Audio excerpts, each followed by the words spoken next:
Temple Mount. And of course, the grave of our three fathers, four mothers in Hebron and so on, the cradle of the biblical Holy Land. By giving up on that, we gave up on our basic justification to our national existence, sovereignty, everywhere. If we, the Jewish nation, don't have the right, if Hebron and Jerusalem, okay, the capital of David HaMelech, okay, is not our land, and this is what we said in Oslo, and this is what even Netanyahu just said in the famous two-state speech in Bar Ilan just 2 years ago, approximately, okay? If it's not our land, then we are just colonialists in Palestine. We made ourselves colonialists in Sderot. If Jerusalem is not ours, Sderot is also not ours. And they claiming to the entire state. Don't have any mistake. So when we come in with pragmatic reasons, and they come in with spiritual reasons, with a claim to justice, they will always win. And we will always lose. Going back to what I said at the beginning, why is our hasbara doesn't work? Because what we basically saying since 1967, and definitely since the Oslo agreements, is the follow. Yes, you're right. We are the colonialists that came from Europe and took the land of the Palestinian natives in Palestine. But what can we do? Look what they did to us in Europe. They burned us in Auschwitz. So we had nowhere else to go. So we had to come to your land, my poor native, Palestinian native. And we're already here, and we have nowhere to go, and we're already too many, and you can't destroy Israel and send us anywhere else, as the Ahmadinejad said. He said, if you have a problem because of what they did to you in Europe, so let Germany solve your problems, not by on the account of the Palestinians. Makes sense. Anyhow, we're already here. So we, the occupiers, the poor occupiers, offering a deal now. We'll give the owner of the land what we took away from him in 1967, and he will let us stay in what we took from him in 1948-49. This is the Israeli hasbara. This is what it is. Do you understand now why it doesn't work? You don't understand? Would you listen to a claim like this? I'm a robber, I'm getting into your house, and I'm starting to negotiate with you. In which rooms you let me stay? Of course it doesn't work. If we really want to solve the problem, and the only aisle to a real peace, we have to go back to the bottom of the question, to the source of the question, and understand who's right and who's wrong. Who's the good and who's the bad in that story? And I think that rabbis should understand that first. Yes, please. If Israel were to annex the territories, what would be your vision of a Jewish and democratic state? Is there regular water over here? I didn't see any water. No, I think okay.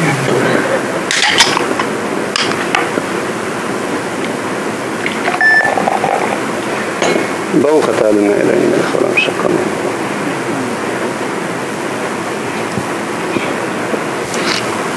My vision to a Jewish and democratic state, I would like to call it freedom, because the word democracy is always used and manipulated by the one who's using it. And there is no translation to the word democracy in Hebrew. It's interesting. I don't know how to say democracy in Hebrew.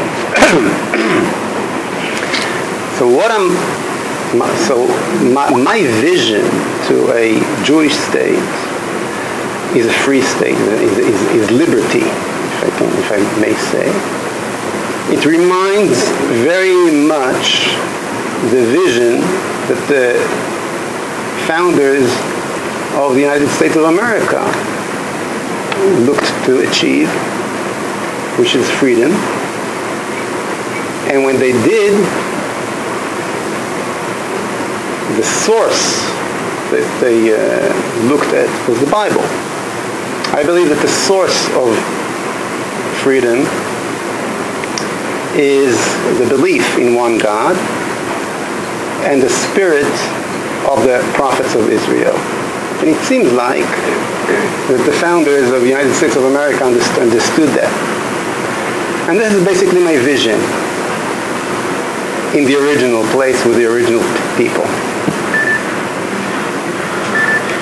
But because the West Bank doesn't have a variety of population, I think, is that what your question was? Like for those citizens who aren't Jewish in the areas that you would like to see annexed, what does life look like for them? I think that's part of the question. Oh, that was the question. What do you do with the Arabs? Look, I think that everything that we did to ourselves, I think 8 years ago, in Gush Katif,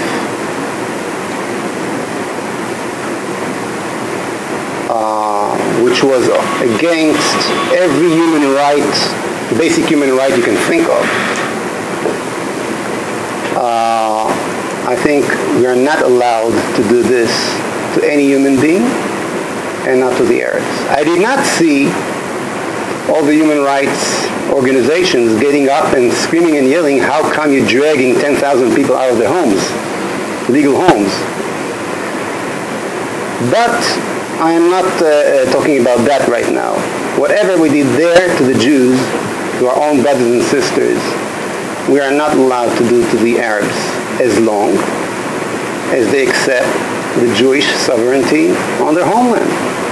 This is A. Just this week, and here I'm getting into a more practical side of the question. Just this week, a big survey that was taken by Arab organizations in Judea and Samaria and Jerusalem showed that 70 or over 70% of the Arabs in Judea and Samaria, in what we call East Jerusalem, I don't like this word, but 70% of them wish to find a future somewhere else, not in those territories. And I think that we should not stop them. Today, Israel is actually, the Israel diplomacy is making harder and harder on those Arabs who want to leave Judea and Samaria. It makes it harder on them to do so. Israel invested, since this handshake with the head of the PLO 20 years ago, the PLO, the Palestinian Liberation Organization, the organization that declared that it wants to free the land of Israel from the Jews.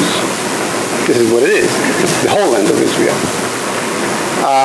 Since that handshake and the whole concept of accepting of the concept of two-state solution, Israel invested on that solution about a trillion shekels, 1,000 billion, 1,000 milliard, trillion shekels. You know what a trillion is. You have in your economy some trillions also, okay, in debts, unfortunately. For us, it's a lot of money. It's 11.4% of our budget every year that Israel is still investing in rockets against rockets that we did not need before the Oslo Agreement, in fences over fences over fences, in guards in every coffee shop, in many, many aspects. The military budget, the security budget of Israel that was supposed to become smaller after the peace process become much higher. Only about a third of that number that I just gave you is because we needed more security than less. So what I'm saying is that this money that for 20 years going to the wrong concept, that brought only bloodshed, only war, only delegitimization of Israel all over the world, this money should be aisled now to help those Arabs who wish to leave and find a future in a better place for them to do so. Those that would like to stay under the Israeli sovereignty can definitely do so with all the human rights they deserve. And I'm sure the next question is, are you going to make them Israeli citizens the next morning? The answer is no. But this process will be available, which means we can see how you become a citizen in Latvia, for example, or in many other countries. It takes time until you prove yourself, until you know the language, and so on and so on. But this channel will be open for them as well. And I'll save you the next question. Aren't you afraid of a demographic collapse? I'm definitely not. The only society today in the whole world that is growing and not shrinking in the world is the Jewish community in the land of Israel. It's amazing. It's a miracle. I don't know how to explain that. Maybe you as rabbis can. I don't, but it's a fact. The demographic in Israel as a Western society works totally different in the rest of the Western world, and actually in the whole world, West and East. In Judea and Samaria, the numbers of the Arabs going down. There are, even without what I said before, about 15,000 Arabs who live in Judea and Samaria leaving the country every year, even though we're doing everything to make it harder on them to do so. And we have to realize that every 20 years, since the 30s, Israel facing a wave of aliyah. In the 30s it was the Yekes, it came from Germany. Those of you I'm sure that knows. In the 50s it was the Moroccans and the Jews that came from North Africa, that today are half of the population in Israel. In the 70s it was the USSR immigration Jews. In the 90s it was the again a wave of about 1 million Jews that came from Russia and what was the USSR, and brought tremendous prosperity to the land. And now we are we're already after 20 years, and we're definitely facing a tremendous wave of aliyah from Ukraine and from France, from England and from America. I don't need to tell you why. What is the economical situation? What the rise of anti-Semitism all over, and the opportunities, economical opportunities that Israel developed. When you're taking all these parts together and looking at reality in historical perspective, you understand that we can be optimistic. We should not be afraid of what's called demographic problem. We went through, the Jewish people in the state of Israel went through a bigger challenges before, and and dealt with it very, very good. I'm very excited. I see, I think we all see, that Israel from the state of the Jews become not only a Jewish state, but a state of all the Jews in not a long period of time. And I think I urge you to go back to your communities and explain your communities. Now is the time to come. You proffer that if Israel had sovereign control over the territory, there wouldn't be the question that right in its actions. Yet, how do you reconcile that with the delegitimization that Israel would face in the world community of taking over those territories, especially given the fact that in 1947 and then in 1948, when Ben-Gurion confirmed with the establishment of the State of Israel a two-state solution? So how would you reconcile the delegitimization that the world would have toward Israel? Ben-Gurion took an offer that he could not resist. And it was actually irrelevant because the State of Israel did not was not established because of the UN decision. It was established because of the victory in the independent war. Let's face it, that's the historical truth. I mean, we were attacked by all the Arabs, and if we would lose the war, that decision in the UN would be worthless, right? But to answer your question, so that's just about Ben-Gurion in 1948, 47, 48. But to answer your question, if you look at what is happening in perspective of the last 20 years, let's say, okay, you see that the delegitimization, the question of delegitimization, excuse me for my Hebrew English, Israeli English, okay? The question of that and the question of territories working totally the opposite than the way we expect, or you at least expect, and also the Israeli leadership expect. I mean, let's take the withdrawal from Gaza, okay? I remember how Sharon spoke. When we will leave Gaza, we will have the right to defend ourselves. And the world will be with us. I mean, the whole world saw what we did to our own citizens.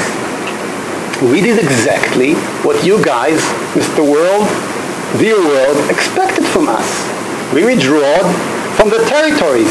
So today, our legitimization rise, or increased, or fell to the floor. And I can show you the same thing. When Israel took over Sinai, Judea and Samaria, the Golan Heights, I'm talking after 1967, Jerusalem, of course, the Temple Mount, our legitimacy rise, what was, or fell? When was our relationship with the United States of America, when it became better? Before 67 or after the occupation of the territories? When? What I'm telling you, Rabbi, it works exactly the opposite. The world is looking at you and saying, do you, in the bottom of your heart, believe that it's your land? When you act like that, the world is with you. When you declare with your body language that you don't believe that you're standing in your own country, hey man, you declared that justice is not with you. What do you want from us? Of course I'm not going to give legitimacy when you believe, when you yourself don't give yourself legitimacy. It works exactly the opposite. When you will go back to yourself, you only need to make now peace with yourself, with your identity, with your national identity. Realize that this is the land, your promised land, that was given to Abraham, Yitzchak, and Yaakov by God 3,000 years ago. The whole world knows that. Most of the world believe in the Bible. You know that better than me. They know that. And they're waiting for you, to feel exactly like what they know to begin with. The world pretty much wanted Israel to give back the territories as soon as they captured them in 67. I just gave you the facts. The fact is that the legitimacy to the basic existence of Israel is dropping when you withdraw from the territories, and rose up when you took them over after 67. How do you explain that? It is only between the Jews and themselves. So you have to radiate self-confidence in your moral, in your values, in your country, in your justice. And the world will go with you, but you have to start. Yes, please. Can you share a little bit about your what it means to you to be a member of the Likud faction? It seems that you're presenting a vision that's somewhat different from the Prime Minister's position and some of the other party. Oh no. That was the question I was afraid of. Come on. You're not Israel. They have to deal with that. Choose not to answer that. Look, putting the jokes aside, the Likud chart. Likud has a chart and has principles written in the Likud chart. And in the Likud chart, one of the first sentences says the following: Israel should annex and put full sovereignty. I'm translating from Hebrew, so excuse me if it's not perfect, but this is what it says. Israel should annex the whole territories that the IDF holds since 1967. So basically what I'm saying is one-to-one the Likud chart, and the question should be asked others that having different diplomacy than their own country. However, what is very nice about Likud is the Likud is an open party. It's not a party of one man. It's a party that has primaries, not like Yesh Atid, not like Shas, not like Israel Beitenu and others. It's a party with a spectrum of ideas and people. We see it in America, and by the two parties. We see many different ideas in the same group, and this is basically what the Likud is. You can say that the Likud is something like the Republicans in America. Okay, so there is definitely a place to the views that I'm sharing with you. And I'm coming with these views to the members of the party and trying to convince them. So I don't need to explain to you that this is how it's done in democracy. Yes. When you poll the Israeli voting population, what percentage support? It's always the question of what is the background that the question was taking with. For example, when you're asking the Israelis, are you in favor of a Palestinian state? Most of them will say yes. Next question, are you in favor of sending them away? Everybody will say yes as well. So it's hard to answer. I'll tell you something deeper than that. Okay. There are more serious surveys that's being taken all the time for many, many years. Surveys that shows that over 80% of the Israelis, and I'm talking about of the Jewish Israelis, of course, see themselves first of all and above all as Jews, and only then as Israelis. The Jewish identity, when you're really checking it out, there are only 19% of Chilonim, seculars in Israel.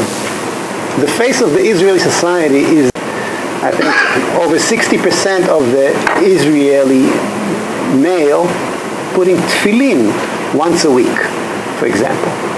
80% lighting Nerot Shabbat. The connection to the Jewish identity is very strong in Israel, thank God. And you'll be surprised, but the point is not the territorial point. What I'm really talking about when you're talking about my views, I'm not talking about territory, I'm talking about identity, which the territory is part of it, of course. And talking from that point of view, I believe I represent a tremendous majority of the Israeli society. Yes, please. Talk to us about the legalization of marijuana. Oh, that's good. That's easy. That's easy. That's easy. The rest of this is making me crazy. That's easy. Well, I spoke about freedom before, and I think that when you deal with a cigarette, let's say, okay, that according to most of the research is less dangerous than cigarettes, regular cigarettes, and less narcotic or memaker, addicted than alcohol. The state don't have the right to avoid the people from using it. Altogether, I believe that the state should be as less involved in people's life as can be. I believe that the Jewish sovereignty in the land of Israel is a value. So I see the state of Israel as something that is much more than just a insurance company. Okay, I see it as a value, but definitely even a holy value, I would say. But from the other hand, I understand the danger of the state, and I always remember that the first command is Anochi Hashem, not Anochi HaMedina. Okay, it's horrible, as you said. Assuming that those people, even though there was not a trial yet, assuming that it was done by Jews, they should be punished in the most harder way that the law let us. Thank God that there is no Jewish Knesset member that will call these guys holies, shahidim. Thank God that there is no Jewish, women Jewish Knesset member, okay, that will try to say that it was a self-defense,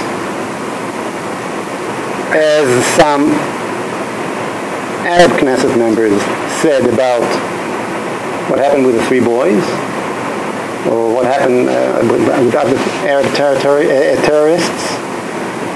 Unfortunately, if it is Jews that did that, it is not the first time. It will not be the first time that Jews are killing Arabs on that background. But there is a difference, and we should remember. Saying that, we should remember also the difference. The difference between, the most horrible actions happens in Jerusalem and in New York and in Sodom. What's the difference between Jerusalem and Sodom? You can see everything happens in all the cities. All the worst of the worst you can see everywhere. What's the difference between Sodom and a regular city? In Sodom, and that's why Sodom needed to be destroyed.